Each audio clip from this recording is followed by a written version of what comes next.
अभिचारिणी सर्वाणि मंत्र यंत्राणि भूतले भूचरा खेचराश्चैव जलजा सचोपदेशिका सहजा कुलजा माला डाक्नी शाक्नी तथा अंतरिक्षरा घोरा डाक्नी च महाबलः ग्रह भूत पिशाच च यक्ष गंधर्व राक्षसः ब्रह्म राक्षस वेताला कुष्मांडा भैरवादयः नश्यन्ति दर्शनात् तस्य कवचे हृदय संस्थिते मनोनंत्र भवेद्राग्यस्ते जो वृद्धिकरम्। कुछ चीज़ें ऐसी भी होती हैं जिसमें किसी गुड़िया को लेकर बात दिया जाता है, फिर उसमें पिन से जो है पिंच किया जाता है और उसका रिएक्ट जिस व्यक्ति के लिए बांधा गया है उस पर देखने को मिलता है। ये क्या होता है, ये सारी चीज़ें? हाँ, ऐसा होता है। ऐसा होता है कि जिस व्यक्ति के ऊपर आप तंत्र क्रिया करना चाहते हैं वो तो एक मिट्टी का या आटे का पुतला बना करके उस व्यक्ति बजाबते प्राण प्रतिष्ठा करनी होती है। खोटसोप से पूजा करके प्राण प्रतिष्ठा करके जब उसके जागृत करके विशेष मंत्रों के द्वारा जो गोपनीय होता है, कहना नहीं उचित है कैमरे के सामने। इसके बाद में उसके व्यक्ति के ऊपर जहाँ जहाँ आप सुई चुभोते हैं, पिन चुभोते हैं या गर्म सलाखों से उस पुतले के ऊपर आप स्पर्श करते हैं तो उस शरीर उसको अनुभव होना शुरू होता है। लेकिन हालांकि जब ये प्रयोग कोई आपके ऊपर कर रहा हो तो उसका काट भी है। पहला तो एक काट मैं आपको सुना देता हूँ। कई बार हो सकता है कि आपके पेट में ऐसा दर्द शुरू हुआ जो पता नहीं कि किस कारण हुआ, माथे में ऐसा दर्द शुरू हुआ पता नहीं किस कारण शुरू हुआ, पीठ में हो गया, कहीं हड्डी में हो गया। उसका काट क्या है कि डॉक्टर जल्दी इलाज नहीं कर पाते उन चीजों का, पर एक काट है उसका। रात के समय दुर्गा कवच सुनना चाहिए या पढ़ना चाहिए। मैं यूजुअली रात को 2 बजे के आसपास लाइव भी आ जाता हूँ अपने चैनल से, लोगों को ऐसी चीजों से मुक्त करने के लिए दुर्गा कवच सुनाता हूँ लोगों को मैं। लेकिन फिर भी मैं आपके पटल से एक मैं छोटा सा मंत्र का सेक्शन बोलता हूँ। इस मंत्र को सुनते ही आपको वहां पे आराम महसूस होगा जहां पे भी आपके ऊपर तंत्र हुआ होगा।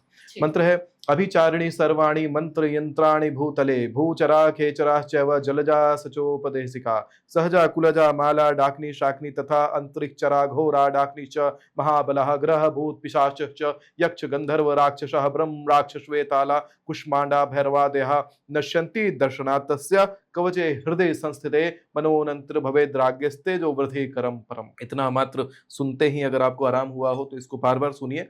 लेकिन आपको दुर्गा कवच की बहुत ज्यादा आवश्यकता है या फिर आपको किसी अच्छे विद्वान व्यक्ति की आवश्यकता है, क्योंकि आपके ऊपर फिर किसी ने कोई प्रयोग किया है। अगर ये सुन करके आपको आराम लगा है तो निश्चित ये बीमारी जो आपको लगी है, जो आपका बंधन, धन का जो बंधन हुआ है, पैसा जो रुका है, वो किसी ने बांधा है। इसी के साथ मैं बहुत सारी जगह ये भी सुनती हूँ कि कुछ लोग होते हैं जो अपने नेल्स हो गया और फिर या नींबू जो हो गया उससे हो गया, या बाल को निकाल के किसी की धेली पर रख देते हैं, किसी की दहलीज पर रख देते हैं या फिर चौराहे पर जाकर रख देते हैं। तो इससे कैसे वो किया जाए? अगर किसी से गलती से पाँव पड़ गया उस पर, तो ऐसे में इस स्थिति में क्या किया जाए? ऐसी कंडीशन में अगर ऐसा महसूस हो रहा हो कि मेरे ऊपर कुछ लांघन इस प्रकार का हो गया है खुद के ऊपर, तो अपने ऊपर 3 बार फूंक मार करके और कोई एक सिक्का अपने ऊपर वार करके वो कहीं चौराहे पर फेंक देना चाहिए और आकर के तुरंत स्नान करना चाहिए गंगा जल से, तो वो निगेटिविटी उतरने की संभावना बढ़ जाती है। लेकिन बड़ा मुश्किल होता है अगर ऐसा कोई लंघन पड़ जाए। मैं एक बात बताता हूँ, एक बार प्रयोग किया गया था और किसी ने ट्राई करा कि हमारे ही ऊपर वो प्रयोग कर दे। तो शिवलिंग के ऊपर, मतलब शिव मंदिर में बाल का गुच्छा मिला मुझे। शिवलिंग के ऊपर? हाँ, शिवलिंग के ऊपर रखा हुआ बाल का गुच्छा मिला। ये इतना घटिया और घिनौना प्रयोग किसी ने करना चाहा, समझिए कि साक्षात ये मारण का प्रयोग था। लेकिन वो प्रयोग का हमें लगा कि चलो शंकर जी का परिवेश, शंकर जी के सामने तो सब कुछ निष्क्रिय हो जाता है, हटा फेंक दिया बाल को मैंने। लेकिन वो बाल का छूना ही मेरे लिए भारी पड़ गया था। सोचिए, एक तो शंकर जी का परिवेश, लेकिन उस तंत्र में कितनी शक्ति होगी कि शंकर जी के शिवालय में भी वो काम कर गया और बड़ी परेशानी हुई। 2-3 महीने मेरे साथ परेशानी में बीते थे।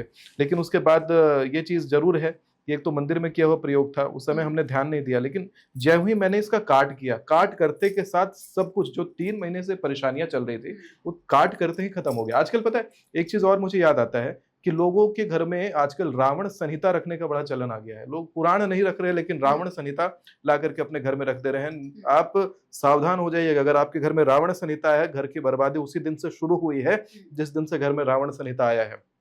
घर में क्लेश झगड़ा झंझट, ऑफिस में दिक्कत, तनावपूर्ण स्थिति, बीमारियां, सब कुछ एक साथ घुस जाता है जिस घर में रावण संहिता होता है। मेक श्योर आज के आज रावण संहिता को निकाल करके कहीं बाहर या तो फेंक दीजिए या किसी मंदिर में जाकर के छोड़ आइए। महापाप है रावण संहिता को घर में रखना। उसमें प्रयोग इतने गंदे गंदे बताए गए हैं, उसी में प्रयोग बताया गया है। ऐसा एक छोटा सा मैं रावण संहिता का प्रयोग बताता हूँ। वशीकरण को करने के लिए एक प्रयोग है, उसमें बताते हैं कि आप एक कौवे का परिवार जंगल में ढूंढिए या किसी निर्जन स्थान पर कौवे का एक परिवार को ढूंढिए। उस परिवार के लिए हमेशा 28 दिन तक लगातार भोजन का व्यवस्था करिए और उस परिवार के और इंतजार करिए कि कौवा बच्चा दे दे। जब कौवा वो बच्चा दे देता है तो ऐसा करना है कि उस बच्चे को वहां पर अकेला छोड़ना है और कौवा को पकड़ करके आपको अपने घर पे ले आना है और घर पे लाने के बाद घर पे उसको मारना है और मार करके और उसके सर को उसी घोंसले में छोड़ना है और शरीर को मिट्टी में दबा करके और उस आसन पर उसी मिट्टी को भर करके मिट्टी में दबा करके और वहीं बैठना है जहां कौवे के शरीर को दफनाया और बैठ करके आपको फलाना फलाना साधना बताता है और उसमें वो भी बताता है कि जो कौवा का जो बच्चा था उसके खून से कुछ यंत्र बनाना। अब सोचिए इतना ज्यादा घटिया प्रयोग और घिनौना प्रयोग करने के लिए जिस किताब में सिखाया गया हो उस किताब को आप अपने घर में लाते हैं, बच्चे पढ़ेंगे, किसी का दिमाग खराब होगा, ऐसे ऐसे गंदे प्रयोग करेंगे। ऐसे प्रयोगों से दूर रहना चाहिए। ये धर्म के विरुद्ध है, वो धर्म नहीं सिखाता, अधर्म का महाकिताब है। राक्षस का लिखा किताब आपको कौन सा बड़ा ज्ञान दे देगा। बड़े महान वैज्ञानिक रहा हो रावण, भले ही वो बहुत बड़ा शिव भक्त रहा हो, लेकिन शिव भक्ति के साथ में ये जो कुकृत उसने करा है, ये जो रावण संहिता रच के गया है, ये कलयुग में बहुत बड़ा अभिशाप है। ये लोगों तक ये ज्ञान नहीं पहुंचना चाहिए। अब पॉडकास्ट के बिल्कुल लास्ट में हम पहुंच रहे हैं, तो ऐसे में कोई ऐसा संदेश जो आप अपने माध्यम से, इस चैनल के माध्यम से देना चाहते हैं। चैनल के माध्यम से मैं यही कहना चाहूंगा लोगों को कि अगर भविष्यवाणियां कुछ बताई गई हैं आपको तो डेट मेंशन करके अपने जानने वाले लोगों तक इन वीडियोस को भेजिएगा। हो सकता है कि ये भगवान की इच्छा से ही आप तक ये वीडियोस पहुंचे हैं और आपको इन वीडियोस का प्रचार करना है, वही धर्म है। और साथ में धर्म के साथ खड़े रहना है। पुरुषोत्तम मास अभी चल रहा है, कोई नई साधना करने की इच्छा हो अभी करने का बड़ा सही समय है, आपको ज्यादा फल प्राप्त होता है। रात के समय देवी का ध्यान और देवी की साधना करना शुरू करिए। और धन प्राप्त करना चाहते हैं तो प्रति रात को कल्पना करिए कि आपके पास जितना धन संपत्ति है सब आपने देवी को दे दिया और देवी आपको प्रसाद के रूप में वही धन लौटा रही है। इतना कल्पना रोज रात को आप करना शुरू करिए, आपके जीवन में दिन दुगनी और रात चौगुनी गति से तरक्की होनी आपकी शुरू हो जाएगी। और जहां तक बात रहा भक्ति के मार्ग पे, सतमार्ग पे चलने वाले बचेंगे, क्योंकि बृहस्पति अपने उच्च के राशि कर्क राशि में बैठ रहे हैं और साल भर बैठे रहेंगे। 12 साल बाद ये समय आया है और दुनिया के लिए विध्वंस लेकर के आएगा। जो जो अधर्मी देश थे, जो जो धर्म के खिलाफ जो जिन्होंने काम किया है, अब उनका अंत होगा और यही अंत लिखा जा रहा है। 2032 तक ये संग्राम चलता रहेगा। संग्राम जहां चल रहा है चलने दीजिए, दुनिया में बहुत लोग मरेंगे, लेकिन आपको धर्म का हाथ पकड़े रहना है। जो धर्म का हाथ पकड़े रहेगा वही बचेगा, अन्यथा क्राइसिस में वो भी खत्म हो जाएगा, समाप्त हो जाएगा। ये जो युद्ध है वो धर्म अधर्म का युद्ध है। इसमें अधर्म का नाश होगा और धर्म का जय होगा। तभी हम कहते हैं धर्म की जय हो, अधर्म का नाश हो, प्राणियों में सद्भावना हो, विश्व का कल्याण। विश्व का कल्याण।